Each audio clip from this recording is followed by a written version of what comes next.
are the theses that have come out on a particular aspect of the Tecolote site. Jody Patterson did his work on trying to see if there's connection between the plains to the east and Tecolote people. Is there trade and exchange? And he looked at the ceramics and some of the stone material. He analyzed. He looked at over 10,000 ceramic pieces from the Mound E, the one mound here that we worked on early, and over 4,100 stone flakes. Next. And we have local material. There's some obsidian, but there's some stone material that comes in from the east. One of them is what's called alabates. That comes from up around Lubbock, north of Lubbock. Not Lubbock, but Amarillo. And then there's what's called a Tocovas chert. And there's an Edwards Plateau jasper material that is traded. It's found in the Southwest. Do we find much of that here? Next. The other thing on pottery, is there plains pottery that comes in? Plains pottery has some unique characteristics.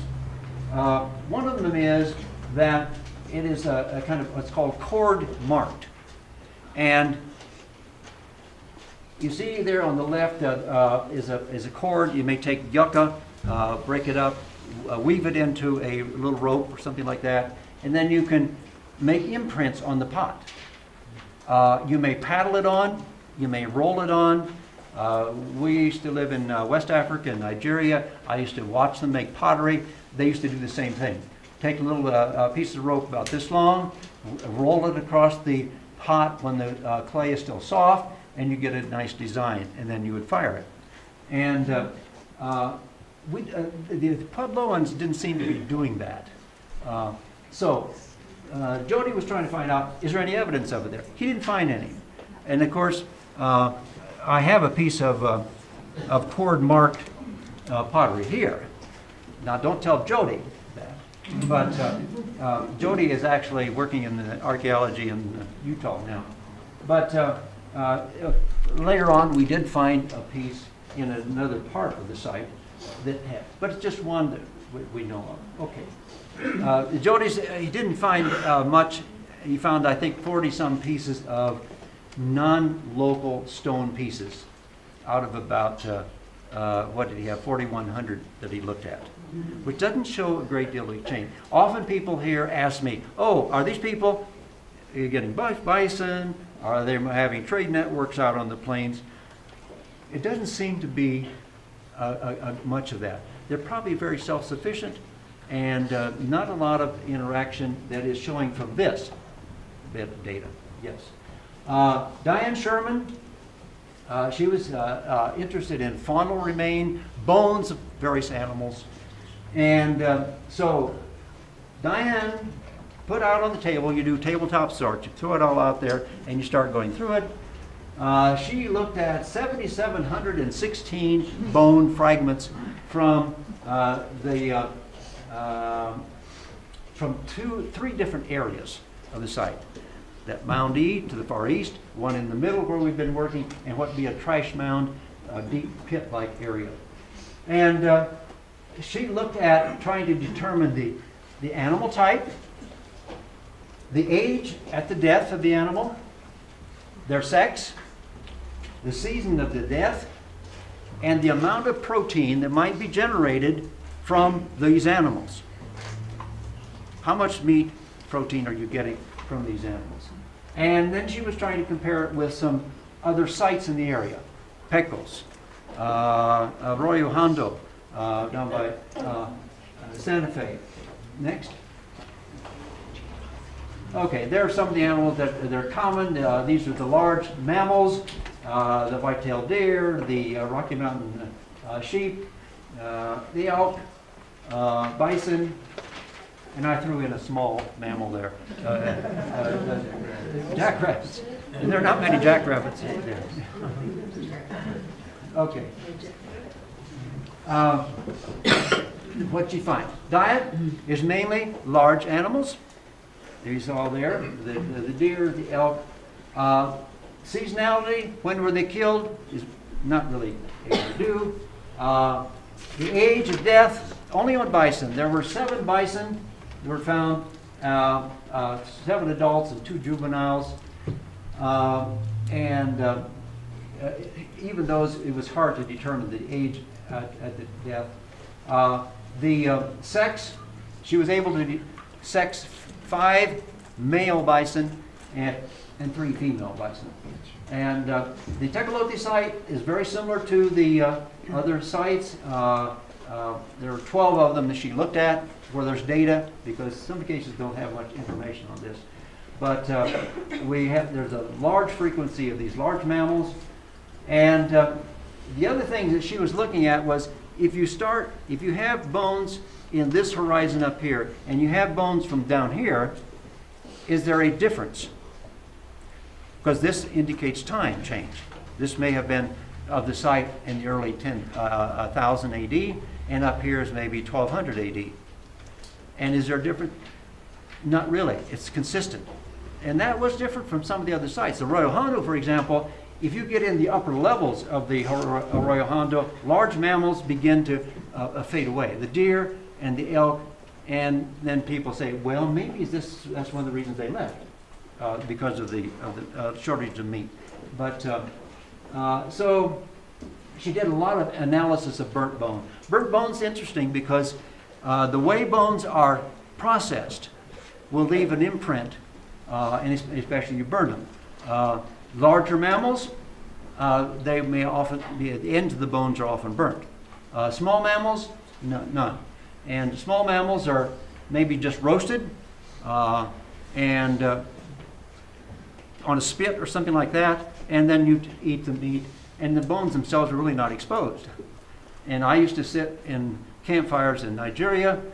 People would roasting rodents, rats, over spit until it's crispy brown, and then they just take and eat it. And none of the bones were ever exposed to the fire, actually. Jonathan Carafino was interested in the chemical composition of a piece of pottery, and looking at it, if it has the composition of a Santa Fe black on white pottery type, which is found out there, if it varies from upper levels and the lower levels. Can you determine a variation by looking at some of the pottery? So he analyzed a lot of black and white pottery from the Moundee, 918, I guess. Then he chose 168 that are Santa Fe black on white. And then he had 10 horizons. These are horizons that we had identified when we excavated. And he took 10 from each horizon.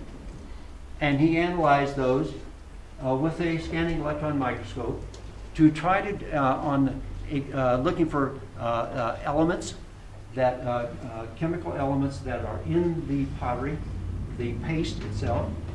And he found that there are 5 of them that have some valid, which was, and he could do statistically analyze them and say they have some meaning. Others were really not sufficient, but silica, iron, calcium, potassium, and aluminum had some merit. Next. He found that, especially based on silica and calcium in this paste, it varied and basically broke down into 2 major levels, an upper level and a lower level, suggesting that they had used different kinds of paste from the early years to the later years. Next. Teresa Hardesty tried something else. She is using what's called a polarized microscope. In some cases, testing what Jonathan had done with his paste. She analyzed taking a slice of a piece of pottery, a very thin slice, put it on a glass slide, put it in a microscope with what's called polarized light. You reflect the light through that very thin piece of pottery, and as you see on the bottom there, on the left is a view of a piece of pottery, very thin slice, with one kind of light, and on the right is with another kind of light. And she is looking at the larger particles in the paste. Jonathan looked at the very fine material, and she's looking at larger particles. So maybe a piece of quartz, it may be a piece of mica. And so next,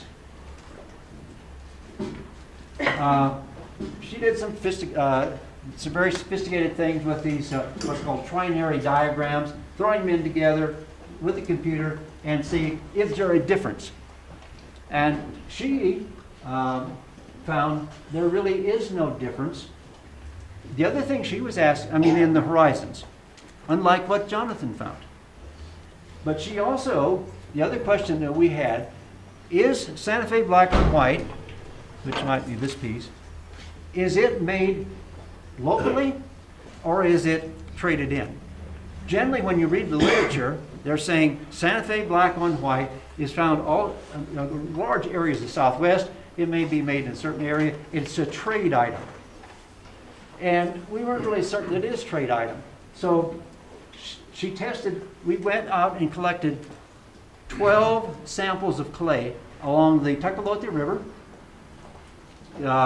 and other areas out here by Romeroville, and said, could this piece of pottery, based on what's called the temper, the large particles in it, have come from a local clay source? And yes, the best source we found was right at the Pueblo. The best match was right at the Pueblo. Okay.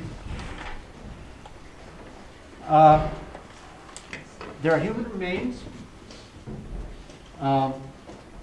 They've been scattered all over the country, in a way.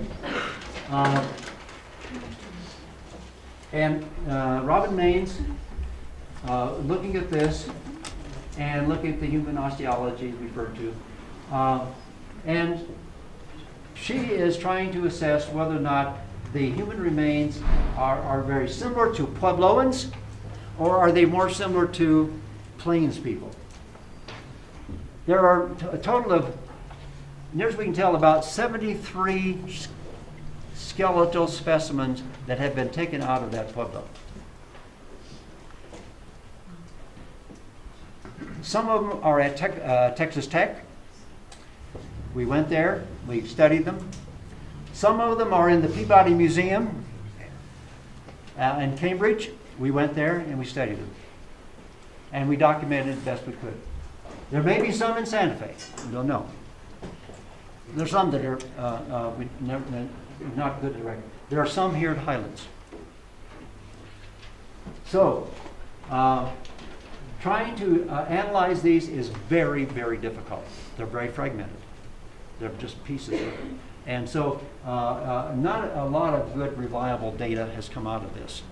And but on this, in some cases, it looks like maybe there were 13 males and 7 females that could be partially sexed. Most of them are adults, 25 versus 28 subadults. And the age of death of those that were able to determine was somewhere between 30 and 50 years for males and 25 to 50 years for females. There are some subadults between the ages of 1 to 20. And average age there was around 6 years. The height was around 60 to 64 inches for males and 54 to 63 for females. And if you compare this to some plain sites a couple that was able to use these, they may be a little bit shorter than some of the plain species. Next. Now, these photos are not of Tecolote. They're other photos to illustrate a point that I want to make about some trauma. She tries to look, had these people suffered some kind of trauma that may have affected the bone? There are a lot of breaks. And there you see a radial bone in the arm that is broken and healed, and you see it's overlapped. That sometimes happens without setting. Another thing that we find that's common in the Southwest is the flattening of the skulls, lambdoidal flattening. You see there. And that's what's common here. The bottom is another major break. Next. The other thing, there are quite a few lesions that do occur with the Puebloans. Puebloan lifestyle may not be as healthy as we think compared to previous lifestyle. Hunting and gathering, in some cases, the nutritional aspects of that lifestyle may be much more beneficial than settled community, depending on more limited resources. You see on the left there, there are a lot of lesions, pits in the skull. We find that in Puebloans. In the middle is a sternum. We find that here. That's a congenital trait. There's a hole right in the middle of it. And we find that that's common a number of the Pueblos, especially out here. And the teeth, a lot of wear on teeth, and abscesses that occur, and so on. Okay. Arthritis, yes. And I suppose there are a few here that may have good experience with that. Osteoarthritis. On the left, you see a knee bone that has all this kind of bone growth coming out. That's arthritic condition. In the middle is the head of a femur, and all that excess bone that comes out there is arthritic. And another thing that does occur that you see on the back of the skull right here, there is an extra bone. It's a bone it's basically isolated by a suture that goes around it. That's not normal. It could be that some people here have that, but it's sometimes called a Wormian bone or an Inca bone. It's found a lot among Inca Indians down in the south as well. An extra bone that's separated. Next. The affinity with other Puebloans is probably somewhat substantiated. Not a lot of evidence on of the plains, although there's some admixture there. Now, what's the dating of the site? There are basically two techniques to date. There is what's called a kind of chronological, chronometric dating, that you date according to a specific time. So, if, well, I won't do that. I was going to ask my wife if I should ask her age, but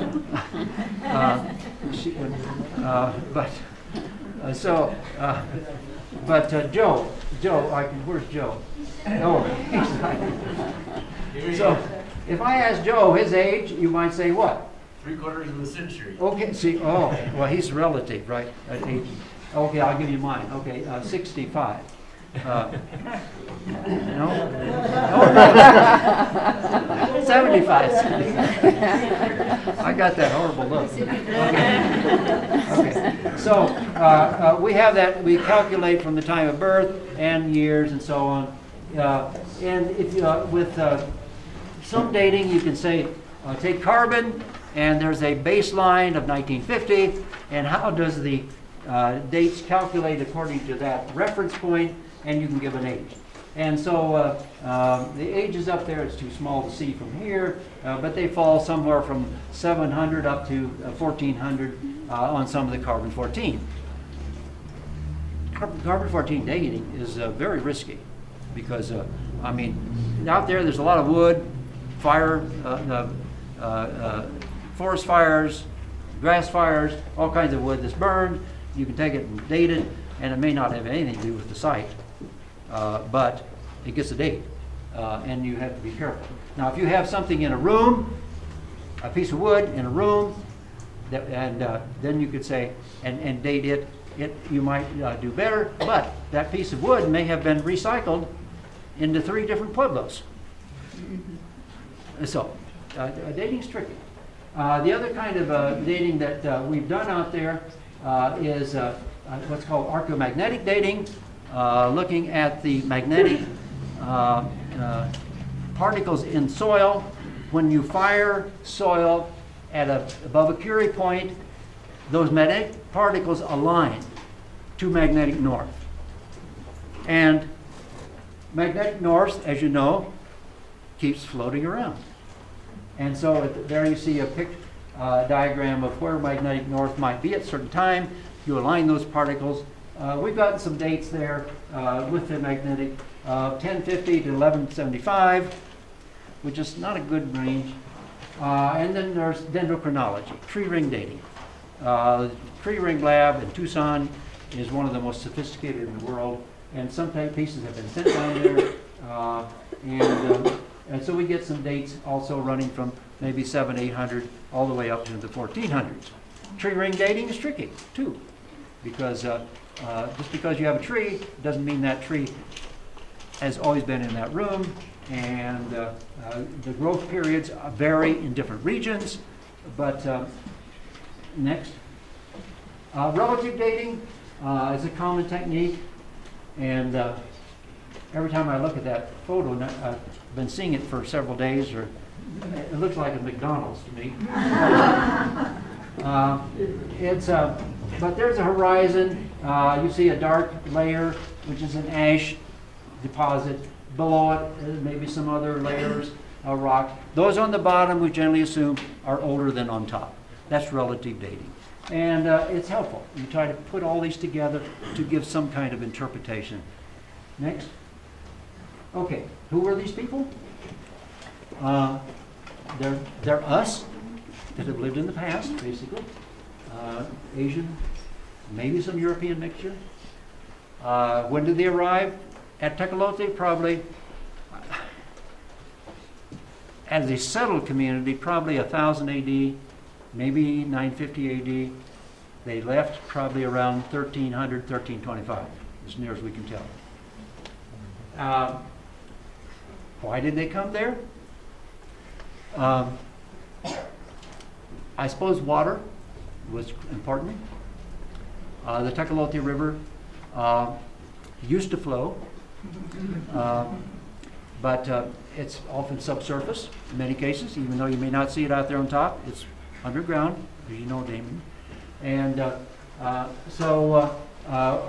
they spreading out from other areas? Are they getting too concentrated in one region? They want to move. That's hard to say. But it's probably an inviting place. They can raise crops. They're raising. They're doing some simple farming. They're hunting, they may be fishing, but, and where did they go? That's a tough one. That's one of the questions that people often ask. Where did they go? Well, they McDonald's, remember the hamburger? You know, one of the logical assumptions, maybe they went to Pecos. Maybe they died off. Maybe there's conflict, they disperse. There are other kinds of issues that come up in terms of kind of supernaturalism, various kinds of celestial events that take place that cause people to get spooked, and they may leave. So we don't know. I mean, today, you know, there's what's called repatriation. You're returning those things back to the native populations, and we have recorded things here the same way, so if anybody wants them, they can get them. But if you have followed this, for example, the Hopi Nation is claiming much of northern New Mexico, or the other pueblos, they're just claiming all of them. We don't really know. How many of you can tell where your ancestors lived 800 years ago? I can. And it's very complex. There could be some DNA testing, dating. We have had requests from outside, from other research institutions to take samples and of this collection and try to get a DNA signature of these. And while I was there, I refused to do it. It gets into tricky business. You're dealing with Native American skeletal remains, and that's something that they may have to decide to do. Okay, next. Okay. I'm going to read this. This is just kind of a philosophical statement that I'd like to share with you that I think is important for us to, as we're dealing with this kind of material. Matthew Johnson, who's written a book on archaeological theory that I had used at the time, and I pulled it out again because I liked it. The love of artifacts in itself has nothing to do with archaeology in the strict sense as the study of the past. Artifacts tell us nothing about the past in themselves.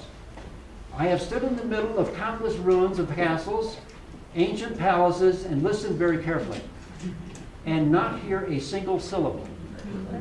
Colleagues tell me that they have had similar distressing experiences with pottery, bones, bags, seeds, whatever you do. They love handling and experience their material, but it remains silent in and itself. It tells them precisely nothing. Next. Artifacts can't tell us anything about the past because the past does not exist. We cannot touch the past, see it, or feel. It is utterly dead and gone. Our beloved artifacts actually belong to the present. They exist in the here and now. They may or may not have been made or used by real people thousands of years ago, but our assessment of the date of their manufacture and use is itself an assessment that we make, that is made in the present. Until we invent a time machine, the past exists only in the things we say about it. So, one more. Okay. Just thank you, the students that have contributed to this. Please look at their works here. Go to the library and pull them out. And Terry Kabibi said, when I leave Highlands, I want to have the largest thesis on campus. She's second largest, actually. But anyhow, she synthesized the work that we had done out there over the years, and she did a wonderful job. And Linda and Kristen, thank you for doing these programs. We really appreciate it.